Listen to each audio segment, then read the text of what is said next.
ஆண்டவரும் இரட்சகருமான இயேசு கிறிஸ்துவின் ஈடு இணையற்ற நாமத்தில் அன்றன்றுள்ள அப்பம் வாசகர்களுக்கு எங்கள் அன்பின் வாழ்த்துக்கள். 2025 ஆண்டு ஜனவரி மாதம் 19ஆம் தேதி ஞாயிற்றுக்கிழமைக்குரிய தின தியானம். இன்றைய தலைப்பு விதை விதையுங்கள். யோவான் 12:24 சொல்லுகிறது, கோதுமை மணியானது நிலத்திலே விழுந்து சாகாவிட்டால் தனித்திருக்கும், செத்ததேயாகில் மிகுந்த பலனை கொடுக்கும். ஒரு முறை ஒரு எஜமான் தன் வேலைக்காரனிடம் தன்னுடைய நிலத்தில் விதைக்க வேண்டிய விதைகளை விதைக்க சொல்லி கொடுத்தனுப்பினான். அவை தனித்தனியாக சிறு பிளாஸ்டிக் பைகளில் போடப்பட்டிருந்தன.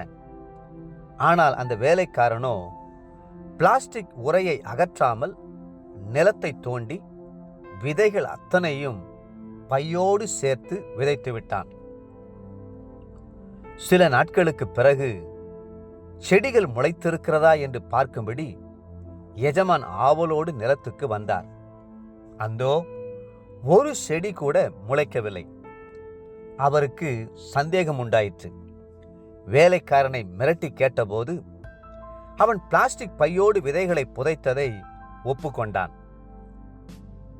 ஒரு விதை முளைத்து பலன் தர வேண்டுமானால் முதலாவது அந்த விதை மரிப்பதற்கு தன்னை ஒப்புக்கொடுக்க வேண்டும். விதையினுடைய அழகும் தோற்றமும் அங்கு மறைகிறது.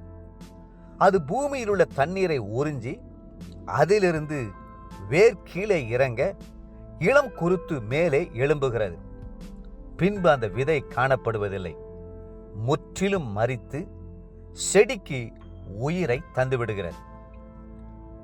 கிறிஸ்துவும் ஒரு நல்ல விதையாக இருக்கிறார். கல்வாரி சிலுவையிலே, கொல்கதா மேட்டிலே அவருடைய ஜீவனாகிய இரத்தம் விதைக்கப்பட்டது. அந்த இரத்தமாகிய விதையிலிருந்துதான் கிறிஸ்தவ மார்க்கம் என்ற அருமையான செடி வளர்ந்தோங்கினது.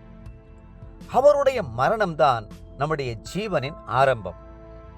அவருடைய தியாகம்தான் நம்முடைய கனிதரும் வாழ்வின் துவக்கம். இயேசு கிறிஸ்துவுக்கு பிறகு அப்போஸ்தலர்கள் எல்லாருமே தங்களுடைய ஜீவன்களை விதைகளாக ஊன்றினார்கள். இரத்த சாட்சிகளாய் மரித்தார்கள். நம்முடைய தேசத்திற்கு அப்போஸ்தலனாகிய தோமா வந்து தன்னுடைய ஜீவனை விதையாக ஊன்றவில்லையா?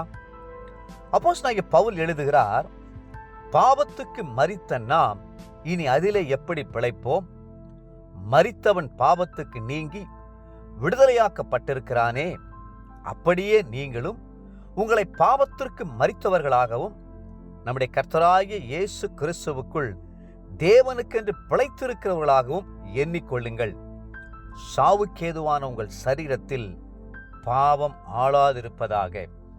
ரோமர் 6ஆம் அதிகாரம் 2, 7, 11 மற்றும் 12ஆம் வசனங்கள். கோதுமை மணி நிலத்தில் விழுந்து சாகாவிட்டால் என்ற வார்த்தை சரீர மரணத்தை மட்டும் குறிக்கவில்லை, தன்னுடைய சுயத்தை சிலுவையில் அறைந்து ஜீவிக்கும் ஜீவனுள்ள வாழ்க்கையே அது குறிக்கிறது. பழைய பாவ மனுஷனை சிலுவையில் அறைந்து உயிர்த்தெழுந்த கிறிஸ்துவின் வல்லமையால் ஜீவிக்கும் வெற்றியுள்ள வாழ்க்கையே அது குறிக்கிறது. தேவ பிள்ளைகளே, நீங்கள் மிகுதியான கனிகளை கொடுப்பீர்களா? மிகுதியான ஆத்துமாக்களை கர்த்தருக்கென்று ஆதாயம் செய்வீர்களா? கர்த்தருக்காக பெரிய காரியங்களை செய்து முடிப்பீர்களா? அவரே உங்களில் பிழைத்திருக்கும்படி ஒப்புக்கொடுங்கள். அப்பொழுது மிகுந்த கனிகளை கொடுப்பீர்கள். இன்றைய நினைவிற்கு 2 தீமோத்தேயு 2ஆம் அதிகாரம் 11, 12ஆம் வசனங்கள். நாம் அவரோடே கூட மரித்தோமானால் அவரோடே கூட பிழைத்தும் இருப்போம். அவரோடே கூட பாடுகளை சகித்தோமானால் அவரோடே கூட ஆளுகையும் செய்வோம்.